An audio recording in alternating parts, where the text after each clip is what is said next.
Gandhinagar market में पेशाब करने पर केसर सिंह को बुरी तरह से पीटा गया। पत्नी बचाने दौड़ी तो लोगों ने लोहे की रॉड से उसे पीटा।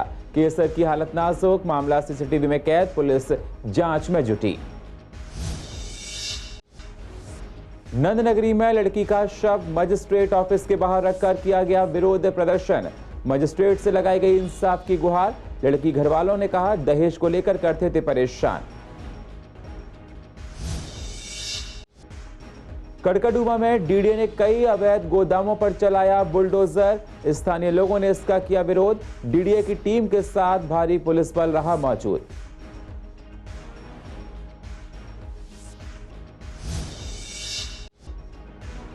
गर्मी के मौसम में पानी की किल्लत से लोग हैं परेशान। विश्वास नगर की गली नंबर 3 में कई सालों से पानी की समस्या। पिछले साल शिकायत के बाद भी नहीं हुआ कोई समाधान।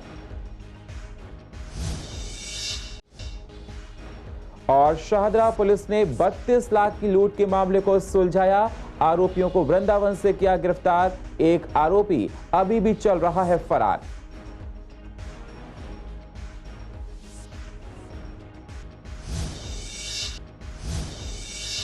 नमस्कार, स्वागत है आप सभी का सीसीएन में। मैं हूं आपके साथ सुनील चौहान। आप देख रहे हैं पूर्वी दिल्ली खास। अब होते हैं रूबरू पूर्वी दिल्ली की अहम खबरों के साथ। दिल्ली के शाहदरा जिले के गांधीनगर थाना इलाके के गांधीनगर मार्केट के सड़क किनारे एक दुकानदार केसर सिंह को पेशाब करना भारी पड़ गया। केसर सिंह को पेशाब करने पर टमाटर मार्केट के मालिक ने अपने 10 से 15 साथियों के साथ मिलकर दुकानदार को लोहे की रॉड से पीटा। पूरा मामला सीसीटीवी कैमरे में कैद हो गया, जिसमें केसर सिंह की पैर की हड्डी टूट गई है। पीड़ित की पत्नी पूजा ने बचाने की कोशिश की तो उसे भी पीटा गया है। दुकान पर काम करने वाले लड़के को भी पीटा गया। पुलिस ने मामला दर्ज कर आगे की जांच शुरू कर दी है। ऐसी हुई थी, हमारे लाला जी बाथरूम करने गए सामने जी, विक्रम वालों ने मिलकर उसे मार दिया। हमने बीच में। वो लोग कौन थे जो मारने वाले? विक्रम वाले और प्लस एक टमाटर वाला आगे। अच्छा, ये कौन है यहाँ के?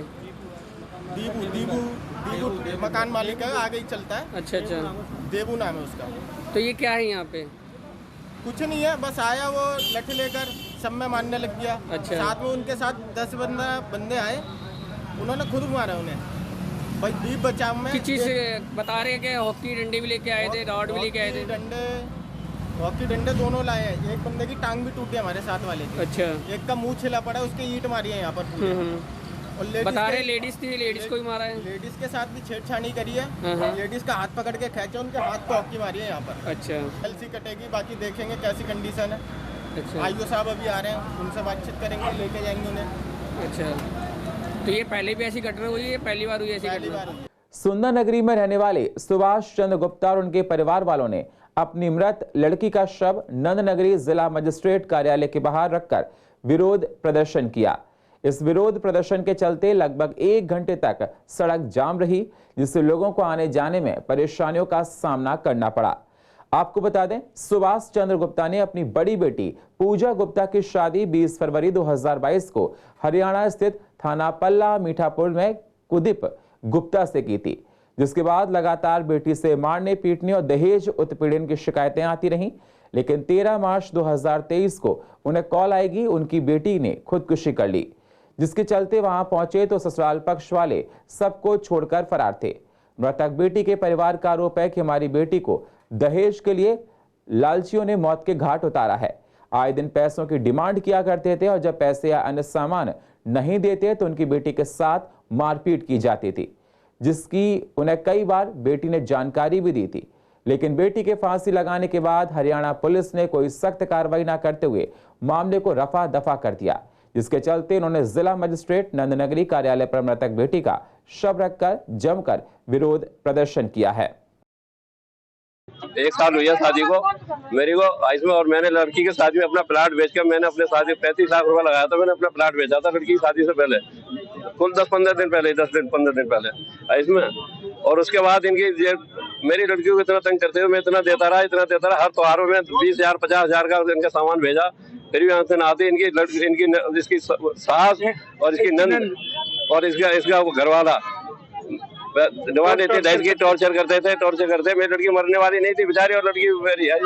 उसके बावजूद अभी जो अपनी इलेक्शन की तैयारी कर रहे हैं, तो हमारी लड़की से कर रहे हैं 10 लाख रुपया ला के दे और ना 20 लाख रुपया ला के दे, तेरे बाप ने जब एक प्लाट भेजा, एक प्लाट और भेज दे मेरे को।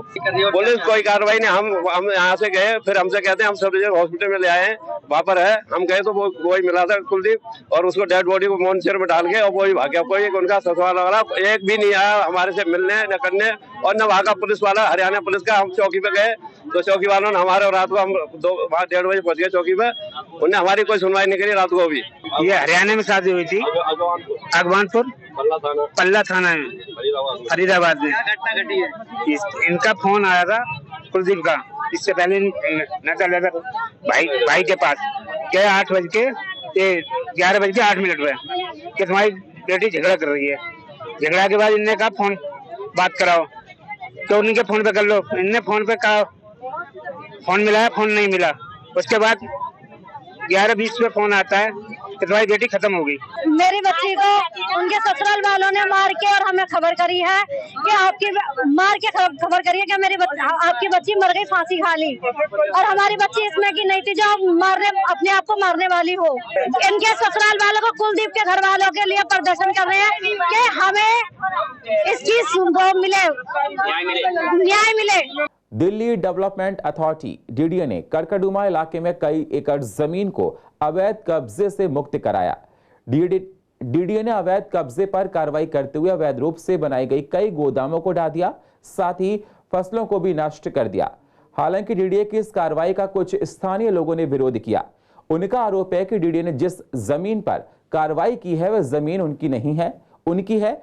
ये मामला अदालत में विचाराधीन है। कोर्ट ने इस पर किसी भी तरह की कार्रवाई पर स्टे लगा रखा है। वहीं इस पूरे मामले पर मौके पर मौजूद डीडीए अधिकारी ने कुछ भी बोलने से इनकार कर दिया। डीडीए की टीम भारी पुलिस बल और बुलडोजर के साथ दोपहर के वक्त करकड़ुमा के इंस्टीट्यूशनल एरिया में पहुंची और क्षेत्र में डीडीए की जमीन पर हुए कब्जे को मुक्त कराया।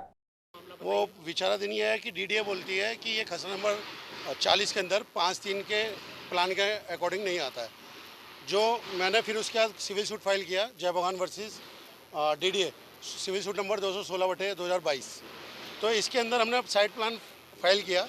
जिस साइट प्लान के अंदर जो साइट प्लान है मेरा, उसके अंदर मैंने जो प्रॉपर जिस हिस्से को तोड़ रहे हैं वो साइट प्लान मेंशन करा है। उसके अंदर कोर्ट ने स्टेटस को दे रखा है और डीडीए को साफ इंस्ट्रक्शन दे रखी है कि जब तक ये मैटर डिसाइड नहीं होता ये डिमोलिश नहीं किया जाएगा। और इसमें नेक्स्ट डेट ऑफ हियरिंग है 29/4/2023। 2 फरवरी 2023 को भी स्टेटस को मेंटेन था। न्यायालय की अवहेलना, ये रजिस्ट्रार साहब हैं, ये अपने आप को सर्वा मानने, न्यायालय के मानते ही नहीं। इन्हें कोर्ट के ऑर्डर दिखाए, मैंने एसएचओ साहब को कोर्ट के ऑर्डर दिखाए, ऑनलाइन ऑर्डर आ रहे हैं सारे, जिसके अंदर क्लियर स्टेटस को रेगुलर चल रहा है। ठीक है, अब वो कहते हैं कि जो आपने साइड प्लान है वो डिसाइड नहीं हुआ। ये मान ही नहीं रहे, ना कोई ऑर्डर दिखा रहे, ना कोई कुछ दिखा रहे हैं। अभी गर्मी का मौसम शुरू ही हुआ है। पूर्व दिल्ली के विश्वास नगर के लोग पानी के लिए परेशान हैं, मतलब पीने के पानी की किल्लत से जूझ रहे हैं। केजरीवाल सरकार दावा करती है गर्मियों में दिल्ली की जनता को कोई परेशानी पानी को लेकर नहीं होगी। कुछ इलाकों में पानी की किल्लत अभी से ही चालू हो चुकी है। विश्वास नगर के गली नंबर 3 में पिछले कई सालों से पानी की समस्या है। स्थानीय निवासियों का कहना है कि पिछले साल भी शिकायत करते रहे लेकिन कोई सुनवाई नहीं हुई है। पानी बिल्कुल ना मिलता, मुझे तो बूंद ही ना मिले। यहाँ तो आता ही नहीं है, कभी भी नहीं आता। आता जरा मरा इनके मोटर से तरमना आ जा नहीं था, बिल्कुल नहीं आता। एक बूंद पानी नहीं आता। गर्मी में भी ऐसी है, और गर्मी में तो ज्यादा, और सर्दी में तो भी तरमना का भी जावा है। और आपके दोबारा तुम्हें दे रहे हैं, पानी का नंबर ही नहीं आता। दोबारा बोला नहीं आया, बुतेरी करी है, अरे भैया बुतेरी, कोई कुछ नहीं करता। और हमारा तो वैसे ही वो होता है। ये गर्मी में वही प्रॉब्लम, पानी की टैंकर आता है, टैंकर से हम लोग पानी वैसे भरना बड़ी दिक्कत वाली बात है, क्योंकि लड़ाई झगड़े करके भरना पड़ता है। इस वजह से हमें तो ये है कि जो पाइपलाइन है हमारी चेंज कर दी जाए, ताकि हमारी पानी की समस्या ख़त्म हो जाए। वो तो कुछ भी नहीं होगा, ये तो हमें भी पता है कि ना किसी भी सरकार से अभी कुछ नहीं होना का, जब तक ऊपर से ऑर्डर नहीं आता। कैसे करते हैं, बाहर से मंगवाते हैं पीने का पानी, तो बाकी हम इधर उधर से लेके आते हैं, टैंकर आता है थोड़ा बहुत उससे लेते हैं। बहुत ज़्यादा महंगा पड़ता है। अगर नॉर्मल बोतल लेते हैं 30 रुपये की आती है, बिस्लरी लेते हैं 80 रुपये की आती है। वो एक खर्चा ही है हम लोगों पे, आम जनता पे। मध्यम वर्गीय फैमिली है हम लोग। क्या हमें पानी का समाधान हो, हमें तो पानी चाहिए। गर्मी आ रही है और ज़्यादा ही दिक्कत होगी। जब सर्दियों में हमारे यहाँ टैंकर आई है तो गर्मी में तो और ज़्यादा ही प्रॉब्लम हो रही है। भरपाई पूरी हो पाती है? नहीं, कभी कभी तो दो तीन टैंकर मंगवाना पड़ जाता है। एक टैंकर में तो होता ही नहीं है भरपाई। बजट क्यों नहीं, 30 रुपये की एक कैन आ रही है, पीने के लिए कम से कम 2 कैन तो गर्मी पड़ रही है, चाहिए ही चाहिए। उनके लिए यही कहेंगे कि वो अपने वादों पे कायम रहे, जो वादे करें उनको पूरा करें। अब हम 1-2 सालों से कंप्लेन कर रहे हैं, उस पर तो कुछ भी नहीं कर रहे हैं केजरीवाल जी, कोई नहीं सुनवाई हो रही है। शारदा के फर्श बाजार इलाके में हुई 32 लाख रुपए की लूट की गुत्थी को पुलिस ने सुलझा लिया है। पुलिस ने आरोपी सोनिया विहार पार्ट 2 निवासी राम बाबू और विशाल को गिरफ्तार किया है। लगातार लोकेशन बदल रहे दोनों आरोपी यूपी के वृंदावन स्थित एक आश्रम से करीब से मिले। वारदात में शामिल 5 बदमाशों को पुलिस पहले ही दबोच चुकी थी। एक आरोपी आशीष अभी भी फरार चल रहा है। शारदा के डीसीपी रोहित मीणा ने बताया कि कारोबारी मोहनलाल कक्कड़ परिवार के साथ बाहुबली इनक्लेव में रहते हैं। हेडगेवार अस्पताल के करीब से बदमाशों ने गन पॉइंट पर उनसे 29 जनवरी को 32 लाख रुपए लूट लिए। 5 बदमाशों को पकड़ने के बाद पुलिस को 3 अन्य की तलाश थी। टेक्निकल सर्वेलांस के जरिए पुलिस टीम इनका पता लगा रही थी। आरोपी हरिद्वार, जयपुर, अजमेर और मथुरा समेत अलग अलग जगह जा रहे थे।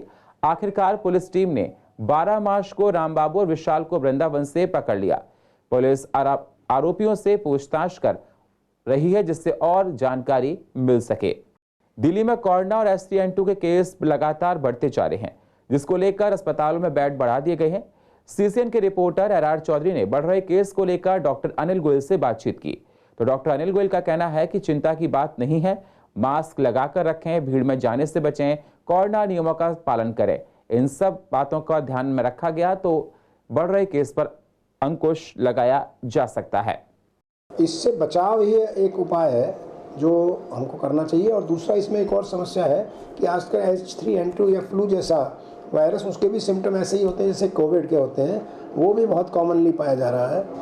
तो हमको बात वही है, वहीं आ गई ये बात कि हम लोग 2 गज की दूरी रखें, मास्क लगाएं, हैंड हाइजीन रखें और कोई भी बुखार है, खांसी है साथ में तो टेस्टिंग ज़रूर कराएं, डॉक्टर को ज़रूर दिखाएं। तो जो अभी पेशेंट हैं उनमें जैसे खांसी, जुकाम, बुखार हुआ और उसके बाद निमोनिया कम हो रहा है, हालांकि इसमें निमोनिया हो सकता है, तो भर्ती की ज़रूरत जब पड़ती है जब SpO2 या ऑक्सीजन सैचुरेशन कम हो और सांस फूलने लगे मरीज़ की और निमोनिया हो जाए।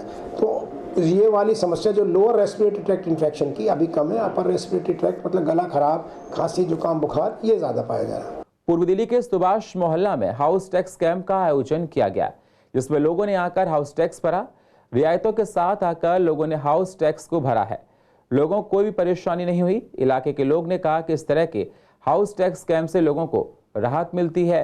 इस प्रकार के कैंप्स लगते रहने चाहिए, लोगों को धक्के नहीं खाने पड़ते हैं। कार्यालय में अपने हाउस टैक्स कैंप का आयोजन किया गया। क्षेत्रवासियों को बहुत ज़्यादा असुविधाएं हो रही थी हाउस टैक्स जमा करने में।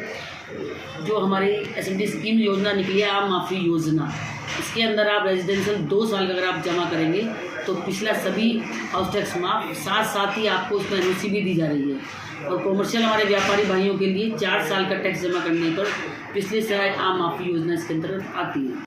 राजधानी में 4 खालसा कॉलेजों में सिख छात्रों को प्रवेश के लिए दिल्ली सिख गुरुद्वारा प्रबंधक कमेटी द्वारा जारी किए जाते थे, जिनसे सिख अल्पसंख्यक छात्र प्रमाण पत्र देने का एकाधिकार छिन गया है। इसको लेकर सिख संस्थाएं भड़क उठी हैं। दिल्ली सिख गुरुद्वारा प्रबंधक कमेटी सिख अल्पसंख्यक बच्चों को सर्टिफिकेट देती थी, जिससे कि उन्हें सरकारी संस्थानों में आसानी से दाखिला मिल सके, लेकिन अब उनसे हक छीनकर सभी सरकारी संस्थानों को दे दिया गया है। इस कमेटी के मेंबर का कहना यह काफी गलत है, क्योंकि कमेटी पूरी तरह से जांच करके ही सर्टिफिकेट जारी करती थी, लेकिन अब कहीं ना कहीं लापरवाही होंगी। इस फैसले को बदलने की जरूरत है। माइनॉरिटी कमीशन द्वारा जो ये एक एक्शन लिया गया है कि दिल्ली से गुरुद्वारा प्रबंधक कमेटी और उसके साथ जो वो लोगों को माइनॉरिटी का सर्टिफिकेट देती थी, अब वो सर्टिफिकेट और संस्थाएं देंगी, तो मैं समझता हूँ ये कुठाराघात है। ये नहीं होना चाहिए, क्योंकि दिल्ली से गुरुद्वारा प्रबंधक कमेटी जब सर्टिफिकेट देती थी माइनॉरिटी का किसी को, तो सबसे पहले ये नोट करती थी कि ये सिख परिवार से है या नहीं है, इसके सिर के ऊपर केस हैं या नहीं है, दाढ़ी है या नहीं है। जब ये सब देखने के बाद उनको महसूस होता था कि हाँ ये सिख परिवार से ही है और अच्छी तरह से इसने रहत रखी हुई है, तो उसको दिया जाता था। अगर ये दूसरी संस्थाएं करेंगी तो आने वाले समय में ये कोई नहीं देख पाएगा कि ये सिख है या नहीं है। इस तरह से सिखों की भावना को ठेस पहुंचेगा। सरकार से भी अपील है, और अगर ये नहीं ठीक हो सका तो हमें इसके लिए विरोध में कोर्ट में जाना पड़ेगा। सीबीएसई की परीक्षा की अगर बात करें तो 10वीं और 12वीं के एग्जाम चल रहे हैं। आज 12वीं क्लास की साइंस स्ट्रीम का बायोलॉजी का पेपर था। बच्चों से जब बात की गई तो उन्होंने बताया कि पेपर काफी आसान था, जिसमें मार्क्स काफी अच्छे आने की उम्मीद है। पेपर पूरा एनसीईआरटी बेस्ड था, जिससे काफी आसान लगा, लेकिन फिजिक्स और केमिस्ट्री के मुकाबले बायोलॉजी पेपर आसान आने से बच्चों में खुशी देखने को मिली है। क्लास है, शायद ए आया था, पेपर बायो का था, मॉडरेट था, मोर देन अच्छे आ जाएंगे मार्क्स। मैम लेंदी भी था, बट अगर कॉन्सेप्ट सही हो तो कॉन्सेप्ट अच्छा हो तो सही मतलब हो जाएगा। बहुत ठीक था, मतलब बस वो था कंसेप्चुअल बेस्ड क्वेश्चंस आए थे। अगर जिसने कंसेप्ट अच्छे से करा होगा तो उनका बहुत अच्छा एग्जाम गया होगा। पर बहुत सही आया था, मतलब डायरेक्ट क्वेश्चंस नहीं थे, डायरेक्ट इनडायरेक्ट थे क्वेश्चंस तो, पर काफ़ी इजी था पेपर। अगर लाइन टू लाइन किसी ने स्टडी करा हो तो पेपर बहुत सही था। केमिस्ट्री और फिजिक्स के अकॉर्डिंग तो बहुत इजी लगा पेपर, क्योंकि बायो में थ्योरी ज़्यादा होती है और फिजिक्स और केमिस्ट्री में कंसेप्चुअल होता है। हमारा फिजिक्स और केमिस्ट्री का ऐसा था कि केमिस्ट्री में भी क्वेश्चंस जो थे ना कुछ ज़्यादा ही घुमा के थे, जो कंसेप्चुअल क्वेश्चंस थे, और जो फिजिक्स में थे जो डेरिवेशंस वगैरह वाले क्वेश्चंस थे वो भी थोड़े हार्ड ही थे। अच्छा बेटर गया है, बायोलॉजी आने तो चाहिए 55 से ऊपर ही आना चाहिए। अच्छा था, पेपर इजी था। हाँ, सारा पढ़ा हुआ था। नहीं, पेपर सारे इजी थे, सही थे, पेपर सारा पढ़ा हुआ था, जितना हमने पढ़ा था उतना आया था, तो बहुत इजी गया। अच्छा पेपर था। मतलब सारे पेपर तो वैसे मॉडरेटली थोड़े से डिफिकल्ट टाइप्स थे हमारे लिए, बट अभी जैसे बायोलॉजी का दिया तो बायोलॉजी का अच्छे से गया, लाइक हाँ, and it was really good. मतलब हमने पेपर देके आज पहली बार हमें सेटिस्फैक्शन मिला है कि बहुत अच्छा पेपर गया। मिला था बट उतना नहीं, जैसे लाइक एवरेज अगर देखें दो तीनों सब्जेक्ट्स का तो सबसे ज़्यादा बायोलॉजी में मिला। जी exactly, NCERT for biology it's always recommended that you prefer for NCERT and you can go for the sample papers also for case based question. You get an idea like how the questions will come. हाँ, bio में questions familiar थे, अलग तरीके से पूछे गए थे, same as sample paper. थोड़ी बहुत डिफिकल्टी लेवल थी 30%, but it was a good paper. पूर्व दिल्ली के शादरा जिला के डीएम ऑफिस के अंदर एक प्रोग्राम का आयोजन किया गया, जिसमें लोगों को फ्री में जॉब के लिए ट्रेनिंग दी जाएगी। इसी को लेकर डीएम ने sign off letter of understanding sign किया गया, जिसमें अलग अलग कंपनी बुलाई गई, जिसके शादरा जिला के जो युवा हैं उसमें जॉब के लिए फ्री ट्रेनिंग दी जाएगी और उसके बाद उनका इंटरव्यू लेने के बाद उनको जॉब भी दी जाएगी। इसके साथ साथ इनकी महिंद्रा ग्रुप के साथ एक साइन हुआ है, जिसमें बच्चों को उनके सिखाने और जॉब लगाने की मुहिम चलाई गई है। कुछ कंपनियों ने कहा हमारा और भी जिलों में काम चल रहा है, लेकिन शादरा से हम अभी जुड़े हैं और यहाँ पर कई ऐसे बच्चे हैं जिनको जॉब की जरूरत है। इसको लेकर हम डीएम शादरा का तहे दिल से धन्यवाद करते हैं कि उन्होंने इस काम के लिए हमारी कंपनी को चुना है।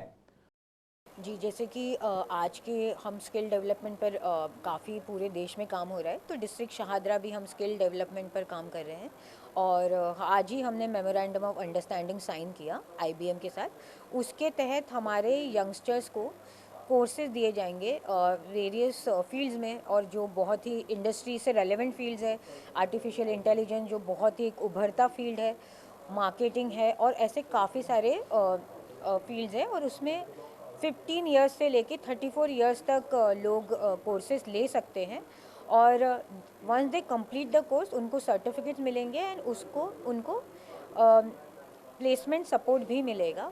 और इसमें हम इंक्लूसिव रहने की बहुत इंक्लूसिव रहेंगे। सो वी रियली वांट, हमारे मीडिया पर्सनल जो है, हमारे सोशल वेलफेयर डिपार्टमेंट है, WCD है, तो हम चाहते हैं कि हमारे विमेन जो यूथ विमेन है वो भी इसमें इंक्लूड हो, हमारे ट्रांसजेंडर, हमारे persons with disabilities. We want to reach out to each and every youngster जो ये करना चाहता है। एंड वी रियली वांट कि डिस्ट्रिक्ट शाहदरा में एक स्किल डेवलपमेंट और एक एम्प्लॉयबिलिटी एक बहुत ही हाई हो।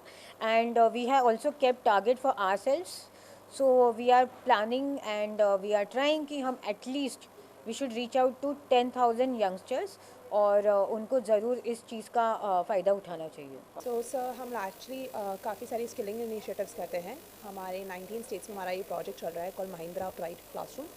सो हमारा इस डिस्ट्रिक्ट में भी हम लोग 4 ITI से जुड़े हुए हैं, that is ITI नन्नगरी MSDP, ITI नन्नगरी, ITI Vivek Vihar और ITI शादरा, जहाँ पर हम लोग फाइनल ईयर गर्ल्स को हम लोग ट्रेनिंग देते हैं, employability enhancement training.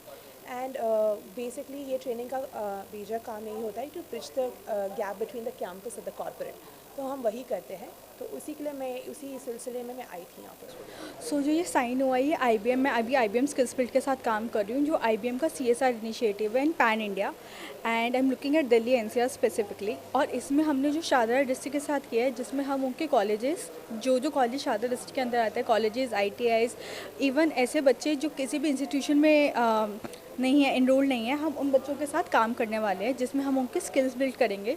Skills build काफ़ी अलग अलग मुद्दों पे होगी, जिसमें से जो स्पेसिफिकली है AI, ब्लॉकचेन, साइबर सिक्योरिटी, ये लोग आज ये चीज़ें आजकल बहुत ज़्यादा हाइप्ड है और बहुत ज़्यादा नॉलेज लेने की ज़रूरत है। और क्योंकि लोगों को पता नहीं है कि ऐसी इन्फॉर्मेशन मैं बहुत ही ईजीली एक्सेस कर सकता हूँ, वो एक्सेसिबिलिटी एंड वो इन्फॉर्मेशन उनको मिलना, this is something we are working on and we will. Shahdara district में रोल ये हुआ है कि अभी तक हम लोग इंस्टीट्यूशन पार्टनरशिप कर रहे थे। शादरा डिस्ट्रिक्ट पहला ऐसा डिस्ट्रिक्ट है जहाँ पे हमने इंस्टीट्यूशन के बियॉन्ड जाके पार्टनरशिप करी है। So this is something well. और पूर्व दिल्ली की अधिक जानकारी के लिए आप YouTube पर जाकर CCN लाइव को सब्सक्राइब करें और फ्रेश अपडेट लेते रहें। और फिलहाल पूर्व दिल्ली खास में इतना ही। बाकी खबरों के लिए आप बने रहिए CCN के साथ। तब तक के लिए नमस्कार।